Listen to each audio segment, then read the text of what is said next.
Bonjour à toutes et à tous, merci de nous retrouver pour ce nouveau numéro du Point des marchés, votre rendez-vous avec l'analyse des marchés. On a beaucoup parlé cette année du virus de la jaunisse qui a affecté les rendements des betteraves. Bonjour François, quelle est l'ampleur du phénomène en France et en Europe?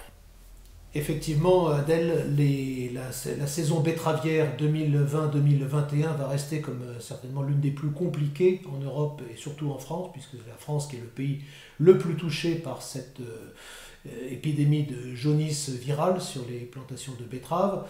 La production de sucre blanc en France devrait être inférieure à 4 millions de tonnes, d'après les dernières estimations. Et pour rappel, en 2017-2018, lors de la première saison après la sortie des quotas, la production de sucre était ressortie à 6 200 000 tonnes. Donc ça vous donne une idée de l'ampleur de ce phénomène sanitaire qui s'est ajouté bien évidemment au repli des surfaces betteravières cette saison.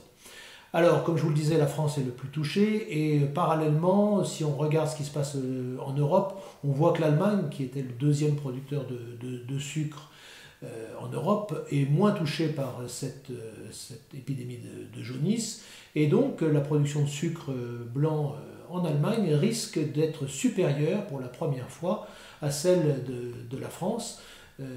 Ce qui est un petit événement dans la filière sucrière. Alors est-ce que ce contexte de baisse de la production profite au cours du sucre?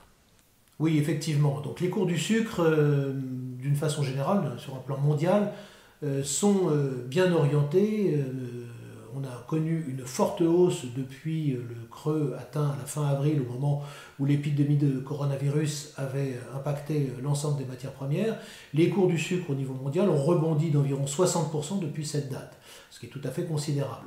Donc forcément, en Europe, où nous sommes dans une situation redevenue déficitaire, puisqu'on va être importateur net de sucre sur la saison 2020-2021, effectivement, les cours intracommunautaires ont tendance à afficher même un premium assez important par rapport aux cours du sucre mondiaux.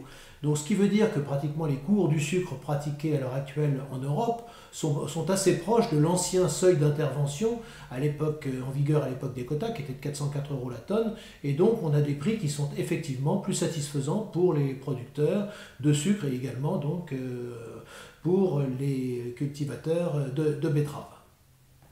François, quelles sont les perspectives du marché au-delà de la saison en cours? Alors les perspectives, tout d'abord en France, bien évidemment, c'est la dérogation qui est accordée donc à la filière betteravière pour de nouveau utiliser des semences enrobées de néonicotinoïdes à partir de la saison prochaine et sur 3 saisons. Donc ça va changer effectivement la donne, puisqu'on va retrouver des conditions de culture de la betterave qui vont être identiques à celles qui étaient en vigueur avant l'interdiction, et donc apporter une protection vraisemblablement efficace aux cultures de betterave dès la saison prochaine.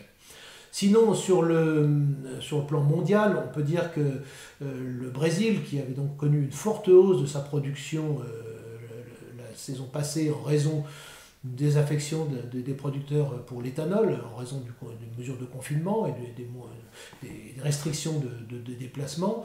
Donc vraisemblablement, le Brésil va continuer à produire beaucoup de sucre la saison prochaine, mais toutefois, l'impact du phénomène météorologique La Niña, qui provoque de la sécheresse sur l'Amérique latine, va certainement ramener la production de sucre brésilienne de 4 millions de tonnes environ par rapport à cette saison.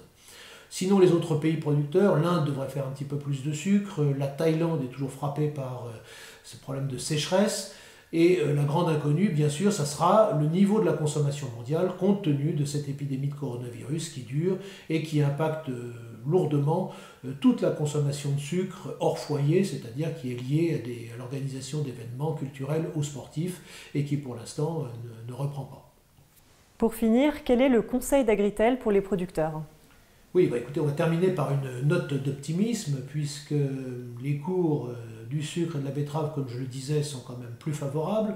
Le fait que les planteurs de betteraves puissent de nouveau voir leur culture protégée par ces fameux néonicotinoïdes offre des perspectives qui sont quand même plus réjouissantes à une filière qui a été largement touchée ces dernières années. Alors, l'importance de conserver bien sûr des surfaces de betteraves, c'est aussi de maintenir la pérennité d'un outil industriel, d'un outil de production, sans laquelle évidemment la France perdrait son rang en tant que premier producteur de sucre européen.